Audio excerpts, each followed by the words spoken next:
This is a follow-up video to my knife handle making video. I had a bushcraft knife that a friend from YouTube gave me, and the handles broke off of it. And I said to myself, well, let me see if I can fix them by putting on a new pair.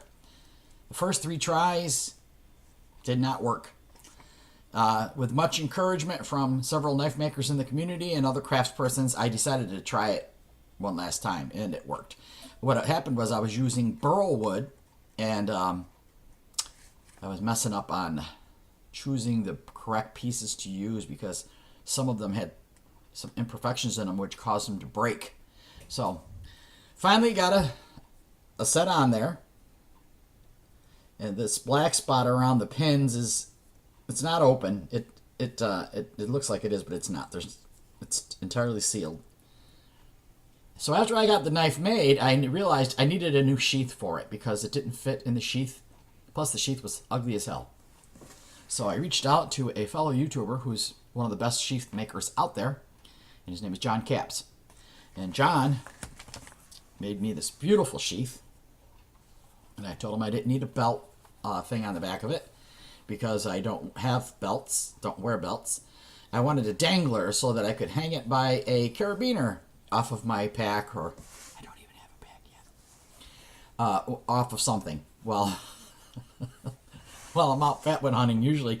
I have little, I don't know, pouches or things that I hang around my neck, but I don't have a pack. I never did find one I really liked. I wanted one that was kind of small and not big and bulky, like hanging on my back. I wanted something I could just kind of sling and over my shoulder or whatever and go with, but I never did find one. I'm still looking. But in any case, I digress. This is the sheath that John made me. It's a beautiful, heavy duty. It's perfection for my knife. Now, what I'm going to do is when I need to do font for things, lettering or whatever, instead of doing it by myself, writing it out anymore, I cheat and go to free font generator on Google, and you can find tons of them.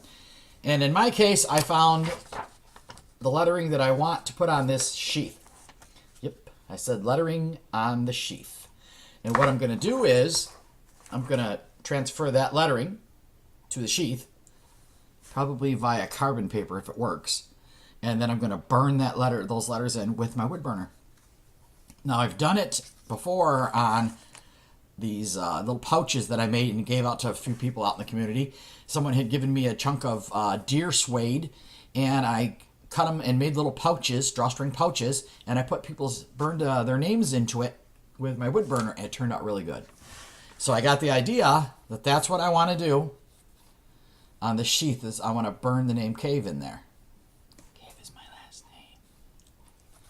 So I have several fonts that I printed up with different sizes, and I'll cut them out in little strips and then fit them on the sheath to see which one is the best sized one, and then I'll transfer it to the sheath and burn it with the wood burner.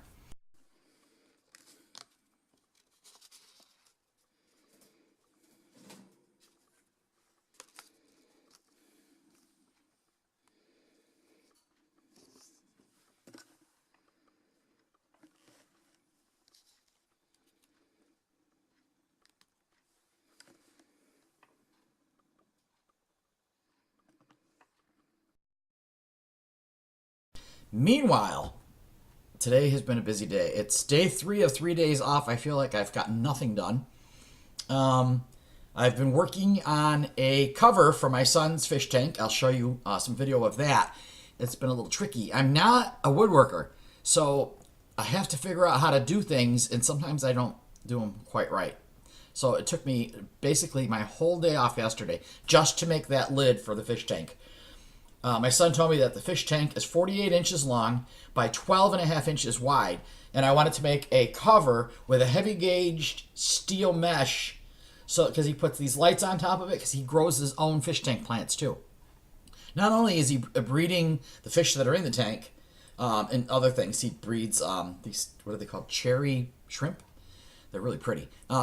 He also breeds the plants that go in his tanks. He's really very talented at all that stuff.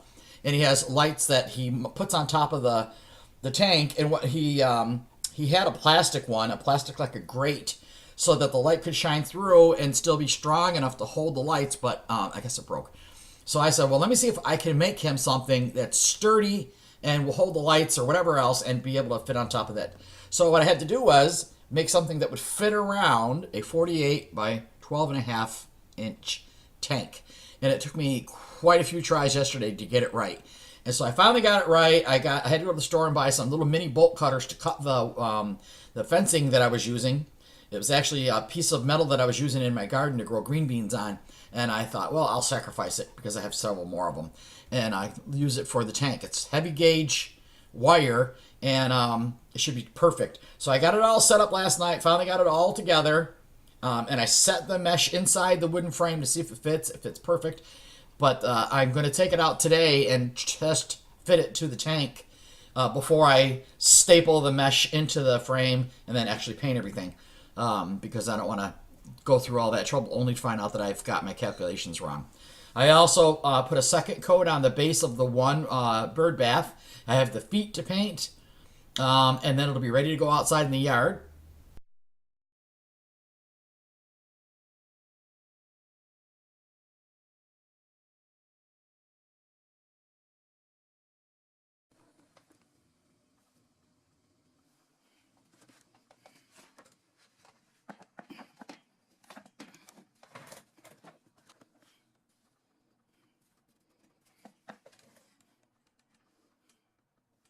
I'm still making bracelets. I've sent out the first two to YouTube friends that one person should have got theirs by now, and the other, he's in Canada, so it's going to take a little while before he gets his.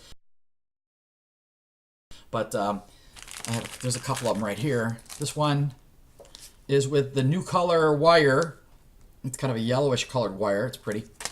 This one is for my sister-in-law. And this one is for my grandson. He took it to school, and one of the little links broke off, so I had to put a new link on it. That's the problem with doing this kind of stuff, is I have to guess at the sizes of things that I'm ordering off of eBay. And I finally got it down pretty much to, you know, all the little findings, like the little lobster clasps and the little end caps that are on there, all these little pieces and these little jump rings that go to making these bracelets. Yeah, it's just tons of things to get in and I need little needle nose pliers, and I bought 2 little sets, and I think they might be too small for my hands because they are really, really making my hands hurt holding on to those tiny little ones. I think I need the regular 5-inch pliers. It's a needle nose for pulling the wire and etc. But yeah, my hands are killing me. So there's bracelets, the bird baths, because I still got to get the base all put together for the other one with a big dish. The bracelets, wood burning. Oh yeah, this too. This was filled with, I guess you call them river rocks on the bottom. And there were bulbs in there, narcissus bulbs. And of course they bloomed. This was given to me by my niece, Carrie, for Christmas. And I thought it was such a thoughtful gift. She met someone who made these, and she bought a whole bunch of them and for different family members. This is glass, and it's it's sealed with silicone, so it's watertight. And it's embedded into this box. It's very Art Nouveau, if you ask me. And then what the girl did was she put all those river rocks in there, and then she put the bulbs in, and they were so tight that it was almost like they were cemented in here. And then, of course, they grew in it, and I watered them, hence the waterproof, watertight container here. And this is in there. It's not coming out. So what happened is once the bulbs stopped blooming, I'm going to put them out in the yard probably because they're narcissus. And then I thought maybe next year I'll put amaryllis in here. But in any case, I emptied it all out, cleaned it all out, and what I wanted to do is I'm going to wood burn some kind of a decoration on this box. And I also want to put on here that it was a gift from Christmas of 2017, yeah, to me from my niece Carrie, so that everybody would know what that was. In any case, I'm thinking of someday when I'm gone. Anyway, and that would be the plan for this. So that's on the list of things to do. Anything else? Oh, I see a friend on YouTube. I sent out 2 boxes yesterday. Some gifts for YouTube friends. The postage around here is crazy. 2 little boxes. One was a little box about like that, and the other one's a little bigger. $29.50 for 2 boxes to mail out. Ridiculous. I have another package that's going to go. I don't know if they're going to let me mail it in this shape, but a friend on YouTube is trying his hand out in forging, and I've watched videos where a lot of people are saying that one of the best ways to get metal for forging is to use high carbon files, and they're making knives with them and all kinds of things. So just so happened I was on eBay, and I bid on some files, and this is how stupid I am. I guess I didn't look at them close enough. I'm gonna have to go back and review it. But when they came today. They're really little. They're like, I wanted to buy them and send them to my friend on YouTube who's making knives and flint strikers and stuff, so he'd have some high carbon steel. But when they came, they're really little. They're like yeah, I made a mistake. So what I did is I decided I'll keep the little ones. I have 2 big ones in the garage that I've had for a lifetime, and that's what's in here. There's 2 high carbon steel files that I'm sending to my YouTube friend, and hopefully he'll enjoy making something with them. And so that's going to go in the mail. I have to run to the post office. Meanwhile, spring is here. The Canadian geese returned a month ago. There was actually 7 of them out there, and I was like, oh, here we go again. Because if some of you remember, they were in near here is the creek goes inland, and there was a big pond in there where they all hatched their babies, and they were doing some dredging work and displaced all the geese, and they ended up in my yard. I had 41 Canadian geese out here. The poop was overwhelming. And so anyway, this year, I saw 7 of them come back, and I said, oh, no, here we go again. So I've been chasing them, go somewhere else. And they're in my yard because the pond is right over there. The inlet from the lake comes in and forms a pond. There's actually fish and everything in there. And that's where the geese have been laying, have been going over to they have nests built in along the embankments for their eggs. So hopefully this year we won't have crazy amounts of geese. So far, there's 7 left, and there is now 1 mated pair that's in my yard every day. We're coexisting. As long as I don't have 50 other geese show up, those 2 are perfectly fine to cruise around and eat grass, as long as they don't get out of hand. Meanwhile, there's also a set of ducks that live in that pond, and it comes back every year. That's probably the babies, not the ones from the actual adults, because they say they return to where they were born. And they just showed up. I was checking out the birds out in the backyard because I went out today and washed off the patio, and I tried a little bit. And I put down some fresh bird seed, and all the birds took off, and I went to see what chased them away. Not Monchichi this time, because she stands in the window and scares them all because she chatters at them. And it was the ducks, and they came back to eat bird seed. And they didn't know Monchichi lives here now.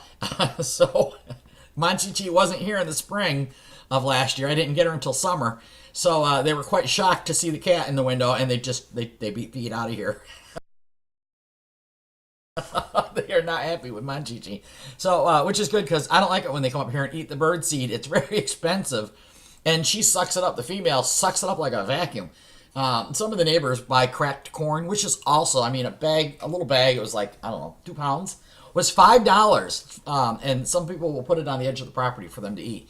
I'll feed them crackers and stuff like that, but I don't want them eating the bird seed. That stuff is expensive. So I guess now that I know they're here, I can't throw bird seed down on the ground anymore because they'll sneak over here and suck it up. The other ones who eat the bird seed, oddly enough, are the rabbits. They also eat the bird seed. So it's been a busy day. I've got to get going on this. I need to go to the post office, mail this package. I need to work on this video. I went outside. I have another bird bath, the one with the biggest plate, which is my newest one. I think I'm actually going to put it on the patio instead of in the flower beds like I've been putting my bird baths. And that one's got to be, the base has to be all painted. The feet have to be made for it. And then it has to be epoxied. The plate has to be epoxied to it. So that's also something to do. It never ends. My days off go by so fast. This is actually day 3. And I don't think I've accomplished anything. Well, maybe I did. I got 2 packages out yesterday in the mail. I finished another bracelet. Anyway, got to get busy here. It's a 15-minute video. I like long videos if it's somebody I like watching. I like watching Swamp Creek Cabin. And it's one of the first things I do when I see they got a new video. I'm like, oh, how long is it? because it's enjoyable to watch. I get all excited if it's a long one. Yeah, and or any other channel that has good videos that I like. And when I see they put up a good one, I'm like, yay! So I settle in to watch it. So hopefully somebody out there, when they see my videos, that this one is going to be almost 16 minutes. They're not going to go, ew, she had a 60-minute video. I'm bored. Hopefully somebody out there is watching this and going, that's a good video. I saw a lot of stuff. Or something.